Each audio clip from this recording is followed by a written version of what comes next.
स्वाध्याय कर रहे हैं the untold story of Sita का, जिसमें हम माता सीता और श्री राम की स्टोरी सुन रहे हैं। और सोमा के माध्यम से जो माता सीता के साथ अयोध्या में, पहले मिथिला में उनकी जर्नी स्टार्ट हुई और फिर अभी अयोध्या में सोमा सोमा बता रही हैं कि वो मेडिटेशन की स्टेट में चली जाती हैं और फिर उन्हें वो सब कुछ दिखता है विज़न में, और फिर वो सब एक क्या-क्या हुआ पास्ट में, वो सब अपने आस-पास के लोगों को, अपने आस-पास के जो उनके अम, अ, उस वन में जहाँ पे उनकी उनकी कुटिया है, वहाँ पे आस-पास जो लोग हैं, वो जब भी वहाँ से पास होते हैं, तो वो अपने आप खींचे चले आते हैं सोमा की तरफ, क्योंकि वो जो कहानी सुना रही है वो बहुत कम लोगों को पता है। तो इसीलिए आगे भी हम देखेंगे इस कहानी में कि क्यों सोमा की लाइफ अभी भी है और क्या उनका पर्पस था। लास्ट पार्ट में हमने देखा था कि वनवास खत्म हो गया है, श्री राम और माता सीता वापस अयोध्या आ गए हैं और हर तरफ बहुत ही खुशियाँ हैं। और फिर हमने एक छोटी-सी एक इवेंट हुआ था छोटा-सा, जिसमें जो मीनाक्षी की लाइफ से रिलेटेड था, वो देखा था। उसमें मीनाक्षी की फैमिली को, अगर आप लोगों को याद होगा कि उन उसकी फैमिली में जो कर्स चल रहा था, तो उनकी ग्रेट ग्रैंडमदर, उनके 3 जन्म हमने सुने माता से, जो सोमा के माध्यम से माता अभी अनुसुईया को सुना रहे हैं। तो अभी आज के पार्ट में हम देखेंगे कि जब माँ को पता चलता, सारे अयोध्या में त्योहार मनाए जा रहे हैं और सब खुशहाली है आस-पास, और फिर उसमें भी एक न्यूज़ आती है कि माँ अभी प्रेग्नेंट है। तो इस न्यूज़ ने और ज़्यादा जो है सबको खुश कर दिया और हर जगह बहुत ही ज़्यादा सेलिब्रेशंस हो रहे हैं। सोमा कहती है कि माँ को पहले से ही पता था कि उनको ट्विन्स होने वाले हैं और उनको 2 हार्ट बीट्स सुनाई दे रहे थे। और उसके बाद जो भी डिफ़िकल्टी थी प्रेगनेंसी में, लेकिन उनके चेहरे पर हमेशा बहुत सारा आनंद और खुशी अ, हम फ़ील कर सकते थे। उसके बाद ये सब अच्छे से चल रहा था, पर एक रात को सोमा कहती है कि माँ को एक विज़न आया, जस्ट सुबह होने से थोड़ी देर पहले, और उसमें उन्होंने देखा ऋषि भृगु को, जो रो रहे थे क्योंकि उनकी जो सेकंड वाइफ थी उसाना, उसकी मृत्यु हो गई थी। तो और उन्होंने अपना हाथ उठाया ऊपर और श्राप दिया। तो और उन्होंने ऐसे बोला कि जो भी इसके लिए रिस्पॉन्सिबल है, उसको मैं श्राप देता हूँ कि उसे भी अपने प्रिय व्यक्ति, मतलब पार्टनर से अलग होने का जो पेन है उसको एक्सपीरियंस करना पड़ेगा। और जैसे ही उन्होंने ये विज़न देखा, पीछे से नारायण जो है वो सामने आते हैं और उसाना की जो सोल है उसको निकालने के लिए नारायण ने ही उसे मुक्ति दी थी, क्योंकि वो शुक्राचार्य, जो उनके पुत्र थे उसाना के, उनके स्टूडेंट्स जो थे असुर, जो पृथ्वी पर बहुत ज़्यादा केओस, बहुत ज़्यादा अम, डिस्ट्रक्ट कर रहे थे पृथ्वी को, तो उसको रोकने के लिए जो है सारे जो देवताज़ हैं वो सब असुरों के पीछे पड़ गए थे, पर उसाना ने वो बीच में आ गई और उन्होंने उनको प्रोटेक्ट करने की कोशिश की। तो नारायण ने जो है ऋषि भृगु का ये श्राप एक्सेप्ट किया। और माता ने खुद को भी देखा वहाँ पे भार्गवी के रूप में, जो उस जन्म में ऋषि भृगु की बेटी थी। और फिर नारायण और नारायणी दोनों को माँ ने देखा अपने विज़न में, और उन्होंने देखा कि कैसे उन्होंने भी नारायण को जब नारायण ने वो ऋषि भृगु का श्राप अपने ऊपर ले लिया था, तो माँ ने भी उसके लिए हाँ बोला था कि ठीक है, मैं और आप जब सीता और राम के इन्कार्नेशन में आएँगे पृथ्वी पर, तब हमें ये एक्सपीरियंस करना पड़ेगा। फिर और ये सेम विज़न था जो महर्षि देवाहुति जब माँ से मिलने आई थी लंका में, तब उन्हें जो दिखाया था महर्षि देवाहुति ने, तो ये वही त विज़न था। फिर एकदम से वो सुमा कहती है मैंने उनको देखा वो बाहर बालकनी जैसे एक था उनके रूम के बाहर, तो वहाँ पे वो खड़ी थी। और वहाँ पे वो जाती हैं और सोमा को बोलती हैं माँ कि जल्दी से एक वाहन, चैरियट जैसे बोलते हैं उसको तैयार करो, मुझे कहीं जाना है। और सोमा बाद में पूछती है कि हम कहाँ जा रहे हैं? तो माँ कह रही है कि हम ऋषि अरुंधति के पास जा रहे हैं।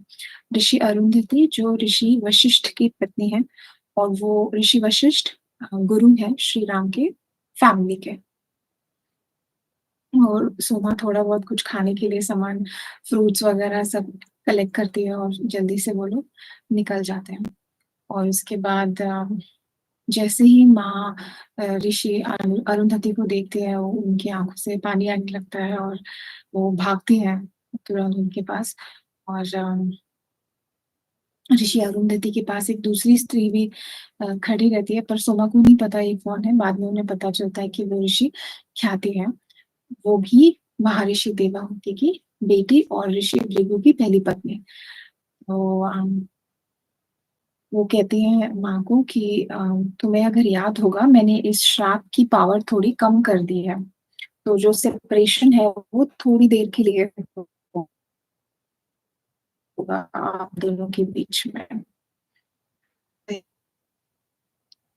जी माँ कहती है कि हाँ, वो तो मुझे समझ में आ रहा है, लेकिन फिर भी माँ को बहुत बुरा लग रहा था। और फिर ऋषि ख्याति जो है वो बोलती है कि आपने ही तो ऐसे आपकी ही ये इच्छा थी कि आपके जो बच्चे हैं वो जंगल में पूरी फ्रीडम के साथ पूरे एनिमल्स, प्लांट्स के साथ ऐसे अगर वो आप उनको बड़ा कर पाएँ तो ये आपकी ही इच्छा थी। और उसके बाद एक और इच्छा थी आपकी कि जो ये उस ज़माने में जो ऋषियों के थ्रू कर्स दिया जाता था, वो अम, ज्ञान से नहीं बल्कि गुस्से की वज़ह से जो कर्स निकलता था वो अनफ़ेयर होता था और बहुत ज़्यादा नुकसान होता था उससे लोगों का। तो ये जो कर्स देने की जो पावर थी उसको भी कम करने के लिए ये पूरा इंसिडेंट या ये पूरा जो हो रहा है हमारे सामने वो ज़रूरी है। और पर माता कह रही कि इतनी जल्दी ये टाइम आ जाएगा ये मुझे पता नहीं था। तो वो कहती है कि नहीं, ये टाइम जो है वो पहले से डिसाइडेड था और अभी जैसे आप लोगों ने प्लान किया था वैसे ही हो रहा है। माता ने बाद में सोमा को ये बताया कि जो ऋषि अरुंधति है उन्होंने अपने कितने पुत्रों का बलिदान दे दिया जिसकी वजह से ऋषि विश्वामित्र को मुक्ति मिली और पूरी मानवता का कितना कल्याण हुआ। फिर ऋषि ख्याति ने कितने अपने बच्चों का बलिदान दिया और उसकी वजह से भी काफ़ी जब असुरों और देवों में युद्ध होता था और उसमें उन्होंने अपने कितने पुत्रों को पुत्रों का बलिदान दिया है, बच्चों का बलिदान दिया है, जिससे कि इस दुनिया में बैलेंस बना रहे। जो यूनिवर्स है उसमें बैलेंस बना रहे। तो फिर वो कहते हैं कि मेरा ये बलिदान तो इन इन दोनों के बलिदान के सामने कुछ भी नहीं है। बाद में ऋषि ख्याति जो है वो माँ को समझा रही है कि सिर्फ श्राप का ही नहीं पर ये पूरी मानवता के लिए भी एक बहुत महत्वपूर्ण घटना है क्योंकि इससे आप उनको बता सकते हैं कि बच्चों में वैल्यूज उनको एजुकेशन कैसे देना है आगे आने वाली फ्यूचर जनरेशन को अर्थ में जो चेंजेस हो रहे हैं जो युद्ध हुआ अभी या आगे भी कभी कुछ होगा तो कैसे आपको वनों को, फॉरेस्ट को सपोर्ट करना चाहिए। क्योंकि ह्यूमन सोसाइटी जो है, मानव जो समाज है वो बढ़ता जाएगा और वो सबसे पहले वनों को ही हानि पहुँचाना शुरू करेंगे। तो ये जो ज़िम्मेदारी है सीता, ये आपकी है। आपको ये एक एग्ज़ाम्पल सेट करना है सबके सामने, और आपने एक और प्रतिज्ञा ली थी कि आपको भी ये जो श्राप देने का जो पावर है, उसको आपको ख़त्म करना है। तो ये सब कुछ जो है, एक एक से दूसरा, दूसरे से, ऐसे सब एक-दूसरे से कनेक्टेड है। तो इसीलिए ये सब हो रहा है, और ये सब एकदम परफेक्ट टाइम पे हो रहा है। राम ने तो जब रावण का वध किया था, तो उन्होंने एक बहुत ही बड़ी प्रेम की शक्ति को इस दुनिया में लाया, इस पृथ्वी पर लाया। तो अभी आपको उसे मेंटेन करना है। पर वो उनके माता-सीता के मन में चल रहा है कि अभी फिर से, अभी जस्ट हम लोग लंका से आए और थोड़ी देर के लिए सब कुछ अच्छा चल रहा था, अभी फिर से हमें सेपरेट होना पड़ेगा। तो और अभी तो और भी ज़्यादा डिफ़िकल्ट है, क्योंकि बच्चे बच्चे भी हैं अभी। तो कह रही हैं कि श्री राम को कौन बताएगा इन सब चीज़ों के बारे में। तो वो बोलती हैं कि वशिष्ठ जो है, वो सुबह-सुबह यहाँ से निकल गए हैं, और वो श्री राम को सब कुछ बताने के लिए, उनकी मेमोरी वापस लेके आने के लिए, और उन्हें सब कुछ वो दिखाने के लिए जो माता को दिखाया गया है, उसके लिए वो गए हैं, और फिर वो अभी आते ही होंगे। सोमा कहती है कि उन्हें ऋषि अरुंधति के जो शब्द हैं कि वन जो है, वो आगे जाके सबसे ज़्यादा फॉरेस्ट जो है, वो थ्रेट में होगा, सबसे ज़्यादा खतरा उनको है, और जल्दी-जल्दी करके वो पृथ्वी से लुप्त हो रहे हैं, डिसअपियर हो रहे हैं। पृथ्वी पर कुछ भी अगर पेड़-पौधे नहीं हैं, तो यहाँ पे जीवन भी नहीं रहेगा, और यही असुर जो हैं, वो यही करने की कोशिश कर रहे हैं, सारे रिसोर्सेज़ लेके इस लाइफ, यहाँ पे जो जीवन है, उसको खत्म करने की कोशिश कर रहे हैं। तो हमें जो है मानवों में, उनके हृदय में जो अ, एनिमल्स के प्रति, रिवर, माउंटेन्स, फॉरेस्ट, इन सब के लिए जो प्रेम है, उसको हमें बैलेंस करके रखना है, और ये काम सिर्फ माँ ही कर सकती हैं, और इसके लिए ये उन्हें जंगल में आके रहना बहुत बहुत जरूरी है। उसके बाद माता जो है, वो तैयार हो जाती है, और उतने में श्री राम और ऋषि वशिष्ठ भी वहाँ पे आ जाते हैं, और फिर ये सब कुछ सुनने के बाद माँ का जो अ, उनके उनके चेहरे पर जो दुःख था कि अभी हमें फिर से अलग होना पड़ेगा, वो थोड़ा-सा, वो चेंज एकदम ट्रांसफ़ॉर्म हो जाता है, सोमा कहती है उनके, और वो एकदम से रिलैक्स हो जाते हैं, और कहती हैं कि ठीक है, मैं ये ज़िम्मेदारी लेने के लिए तैयार हूँ। बाद में जब वहाँ श्री राम आते हैं, तो श्री राम कहते हैं कि जब आप लंका में थे और हम लोग अलग हो गए थे, तो हमारे बीच का कनेक्शन भी टूट गया था। लेकिन इस बार ये जो सेपरेशन है, इसमें हमारा कनेक्शन नहीं टूटेगा, हम हमेशा एक-दूसरे से कनेक्टेड रहेंगे, और ऐसी कोई तो जगह हम ऐसे ढूँढेंगे कि वो ज़्यादा दूर भी ना हो महल से, और वो हमेशा एक-दूसरे से कनेक्ट रहो, चाहे फिज़िकली एक-दूसरे के साथ रहे या ना रहे, लेकिन हमेशा वो एक-दूसरे से कनेक्टेड रहेंगे। बाद में वो कहते हैं कि ऋषि ख्याति की तरफ देखते हैं और बोलते हैं कि मैं आपका आभारी हूँ कि आपकी तपस्या के फल स्वरूप आपने इस श्राप को, उसकी पावर आपने कम कर दी। तो ये भी आपका मुझ पर बहुत बड़ा, हम पर बहुत बड़ा उपकार है।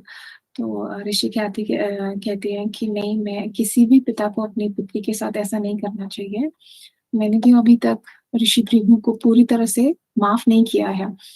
तो माता कहती है कि थोड़ी बहुत रिस्पॉन्सिबिलिटी मेरी भी है, जो कुछ भी हुआ उस दिन, क्योंकि जब उसाना माँ अपना उनकी जो सोल है, वो निकल रही थी बाहर, या वो अपना देह त्याग रही थी, तो मुझे थोड़ा-सा प्रोटेस्ट करना चाहिए था कि ऐसा नहीं होना चाहिए, कि गलत है ये, कि उनकी क्या गलती है, वो तो बस अपना धर्म का पालन कर रही है।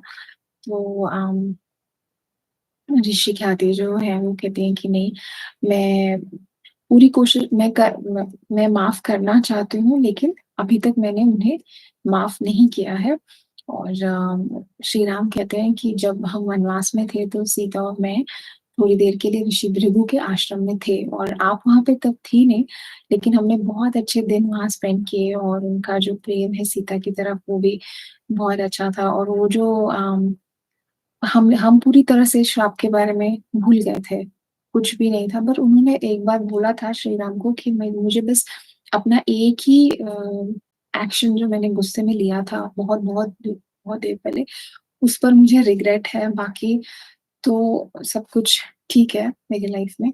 लेकिन वो गिल्ट अभी भी है।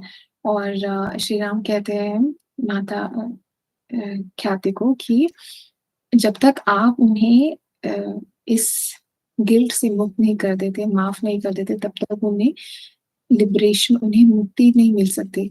वो ब्रह्मांड में एक नहीं हो सकते। तो इसीलिए आप भी इस पर काम करिए और ये सारा जो, और उन्हें मुक्ति मिलेगी, ऋषि भृगु को अगर मुक्ति मिलेगी तो उससे भी यूनिवर्स का बहुत फायदा होगा, बहुत अच्छा होगा यूनिवर्स के लिए। तो अभी ये जो टाइम है, हम लोग तो अपना काम करेंगे, लेकिन वो ऋषि ख्याति को समझाते हैं कि आप भी फॉरगिवनेस पे काम करिए। और जो जो श्राप की वजह से जो उसका रिजल्ट है वो इतना खराब हो सकता था, लेकिन फिर भी आपने अपनी तपस्या के फल को यहाँ पे यूज किया और उसको, उसकी पावर कम कर दी। तो अगर हम देखें ऑल इन ऑल तो सबकी लाइफ में कुछ ना कुछ अच्छा हो रहा है। इस श्राप की वजह से हर जो चीज हो रही है वो किसी ना किसी के भले के लिए हो रही है। तो इसीलिए अभी आप इस पर काम करिए। तो ऋषि ख्याति कहते हैं ठीक है, मैं मेडिटेशन में जाऊंगी और इस पर काम करूंगी और मेरे अंदर का जो क्रोध है ऋषि भृगु पे वो धीरे धीरे कम हो जाएगा। आप मेरी मदद करिए जिसकी वजह से फिर हम इससे बाहर आ जाएंगे। आगे ऋषि राम कहते हैं कि आपने बहुत अच्छा काम किया है अ, ऋषि ख्याति माँ को, और फिर वो धीरे धीरे वहां से चली जाती है। इस श्राप की वजह से दोनों, ख्याति माँ और ऋषि भृगु, इन दोनों को बेनिफिट होगा और इवेंचुअली यूनिवर्स को बेनिफिट होगा। दोनों को ब्रह्मांड की प्राप्ति हो जाएगी। उसके बाद ऋषि ख्याति माँ जो है वो चली जाती है वहां से। फिर ऋषि विशिष्ट, अ, ऋषि अरुंधति, माता और श्री राम सब मेडिटेशन में बैठते हैं और सोमा उनके खाने का अरेंजमेंट करने के लिए चले जाते हैं। फिर वो चुपचाप खाना खाते हैं और वापस महल में आते हैं अयोध्या में। सब कुछ अच्छे से चल रहा होता है। उनके लिए, माता सीता के लिए एक आश्रम ढूंढते हैं श्री राम, जो ज्यादा पास भी नहीं है महल से और ज्यादा दूर भी नहीं है। और फिर एक दिन माँ ऐसी रेस्ट कर रही थी तो वहाँ श्री राम आते हैं और बोलते हैं कि पहले तो उन दोनों में अच्छे से बात होती है और फिर वो बोलते हैं कि चलो अभी टाइम आ गया है क्लोज बाय। तो माता कहती हैं कि मैं लक्ष्मण के साथ कल सुबह, एकदम सुबह सुबह, सूरज उगने से पहले मैं वहां चली जाऊंगी।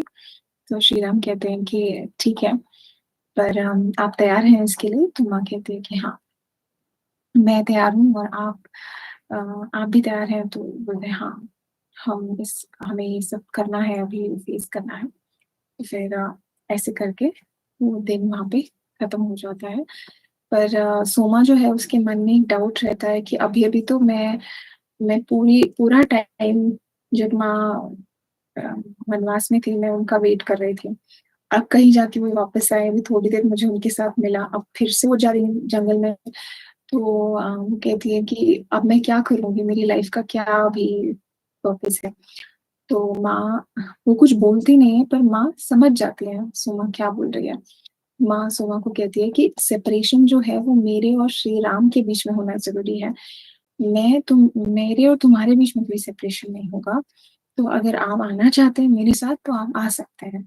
और ये सुनकर सोमा इतना इतना खुश हो गई कि वो कह रही है कि मुझे महल में रहने से कहीं, जहाँ, क्योंकि महल में जब वो लोग रहते हैं तो उन्हें एक एक रूल फॉलो करना पड़ता है, फॉर्मेलिटीज होती है महल में। ज़्यादा टाइम भी वो माँ के साथ स्पेंड नहीं कर पाती, तो वो कह रही है कि मुझे बहुत अच्छा लगेगा अगर मैं आपके साथ आश्रम में आके फॉरेस्ट में रह पाऊँ। आगे के भाग में देखेंगे कि जब माँ चली जाती हैं जंगल में, इस आश्रम में, तो आगे उनके साथ क्या होता है। Thank you master.